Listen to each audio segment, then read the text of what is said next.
Magandang araw sa inyong lahat mga kamatsas. Tuloy na tayo dito sa pagsubaybay sa mga naging laban ni Woman International Master 13 years old Lu Miaoyi ng China. Board 1 pa rin siya dito sa round number 10. Ang nakaharap niya ay si FIDE Master and Woman Grandmaster Beloslava Krasteva ng Bulgaria.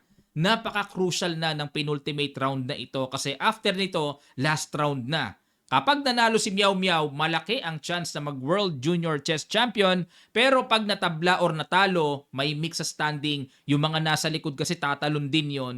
Sa end part ng video, papakita ko sa inyo ang standing nila after penultimate round number 10.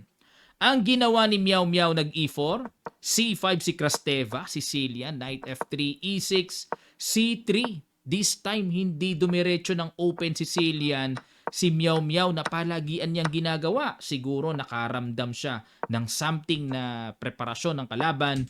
Nag-Queen A5. Unang nagsurpresa si Krasteva. Kung tawagin ng opening na ito ay delayed Sicilian Alapin, Queen A5 variation. Ang idea niyan, ayan, nag-D4, takes, hindi makaka-capture ng pawn kasi nga nakapin. Obligado knight ang ipang-capture. A6, Knight D2. Yun nga lang ang drawback ng ganitong depensa, dalawa na ang nakalabas sa puti, samantalang sa black, queen pa. Eh di ba sa principle, do not move your queen too early in the opening. Eh nilabas.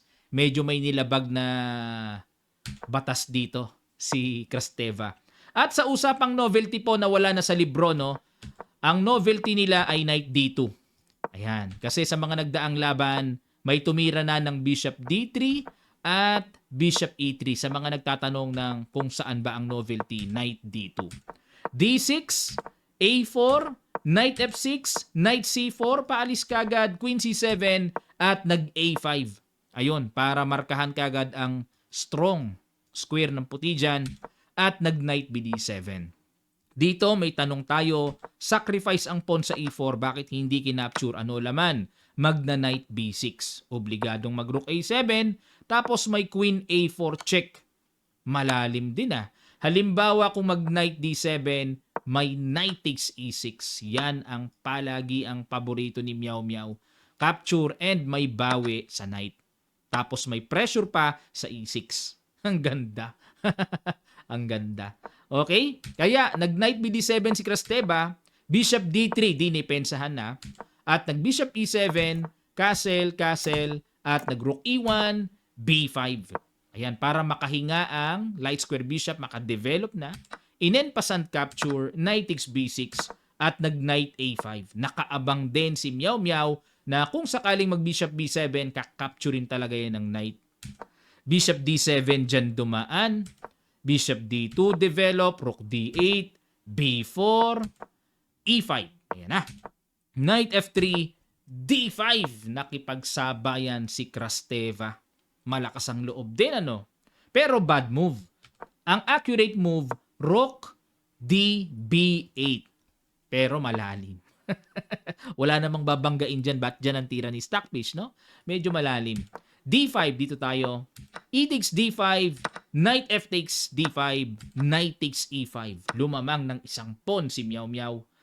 At nag-Bishop F6, Knight takes D7, Queen takes D7. Klarong lamang ng isang pawn. Walang kapalit dito ang black. Walang compensation. Rook A3, good move para depensahan ang pawn sa C3.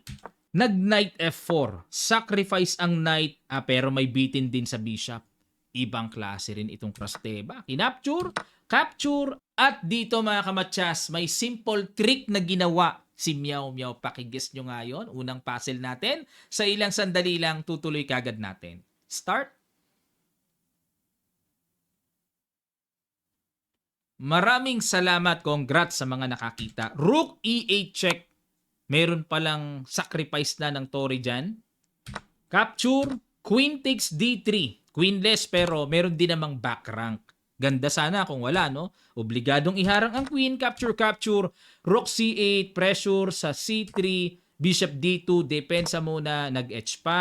King E2. Syempre, activate the king. Rook D8 check. King C2. Decisive advantage si Miao Miao. Rook E8. C4. Nako, eto na ang paramdam ng extra pawn dyan. Rook E4, Rook E3, hamon, takbo, hamon, takbo. Hamon ulit, Rook G4, nangungulit, Rook G3, Rook E4, at nag-King B3.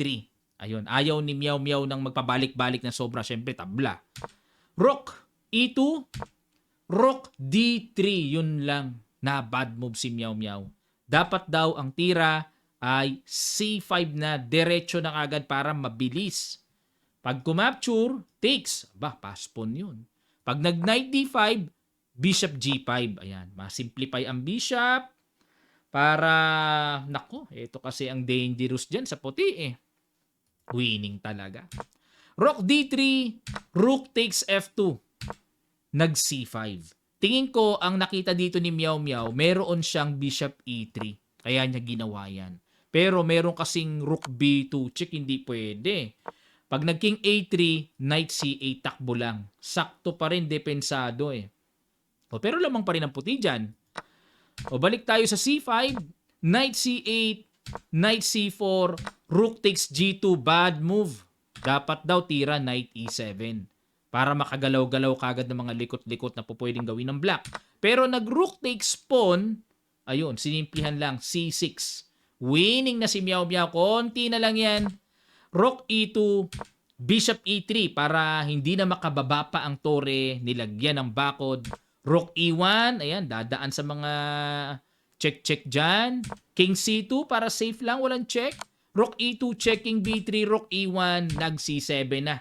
Ito na ang next move. Magro-Rook D8 na. Konti na lang. Rook B1 check, King A4 check, Rook A3, hinarangan. Rook D1, Knight B6. Ayun na, bad move din si Meow Meow. Dapat daw tira King A5. Yan pala oh. Oo nga, pag nag-rook dyan, halimbawa mag-rook D7, Bishop B6. Oo nga, pag kinapture, takes lang. Tapos, may capture na kasi, tapos King B7. Tako, winning na winning.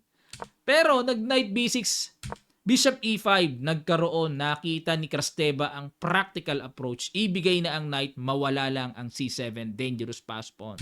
Takes, okay? Lamang ng isang pyesa dito si Meow Meow, pero ang problema, weak din ang H2. Nag-H3 para iligtas muna, nag-F5. Ayun, may panggulong pass pawn. Bishop G5, F4, H4, Rook F1 para makapush F3. Rook C3 threat sa bishop, iwas muna, and King A5 kakapturin, F3, King B6, hindi na kinapture pa. Bishop E5, Rook C4, ayun. Na-blunderacious pa dito si Meow Meow. Hindi lang bad move yan, sa laki ng itinalon ng evaluation bar, blunderacious dapat yan. Dito ang tira daw Rook D3. Pag nag-F2, Bishop E3. Parang ibabalik na lang eh. Ibabalik na lang yung isang pyesa. O, konti lang ang lamang ng black, slightly better, bumaliktad bigla. Rook C4, Rook E1, good move. The best ang tira. Ito na po ang kasunod. Wala kasing Bishop E3, yun ang purpose ng Rook E1 eh, di maka-Bishop E3. Rook C2, agap, F2 pa rin. Ayun, natangay ang tore. Natangay. B5, Rook A1 checking B7. Ayun, pinilit kasi talaga ni Meow Meow eh. Gusto niyang manalo, iba fighting spirit ang batang ito. Oh, yan po ang nangyari. Habol. In exhibition na, no? Magaling din si Krasteva. Galing din, no? Kulong ang knight at dito po nag-resign si Meow Meow sa very crucial penultimate round. Sayang. Nanginayang ako. Kasi kung naipanalo ni Meow Meow ito, ay nako, grabe. Yanig sila sa last round sa batang ito. Okay, resign na po ha kasi walang pupuntahan yung knight. Okay? Kaya baka kasi may mga nagtatanong ba't nag-resign eh. Maka-capture na yan tapos alis king then queen ha. Ito po ang standing nila after round number 10. Silipin natin. Nangunguna ngayon si Krasteva Beloslava ng Bulgaria. Pangalawa si Carissa Yip, USA, at pang-anim si Meow Meow. Ayun. Sayang, lumipad ng pagkalipad-lipad si Krasteva. Okay. Ano ba ang nangyari naman sa last round? Apektado pa rin ba psychologically si Meow Meow? Yan ang ating isusunod na ia-analyze at para makita nyo rin po ang final standing story ng naganap na World Junior Chess Championship Girls Division dito sa Mexico City. Okay, maraming salamat po mga kamatya. Sana natuto kayo. Huwag masyadong kapilit. Yan ang lesson. Pag tabla, tabla na. At kung gustong manalo, extra careful pa, huwag madaliin. Medyo naging reckless kasi si Meow Meow dito. Sa mga gustong mag-avail ng ating Kamatyas merchandise, ang link po ay nasa comment section down below lang. Click nyo lang para makapamili kayo. Maraming salamat. Magkita-kita pa tayo sa mga susunod pang videos.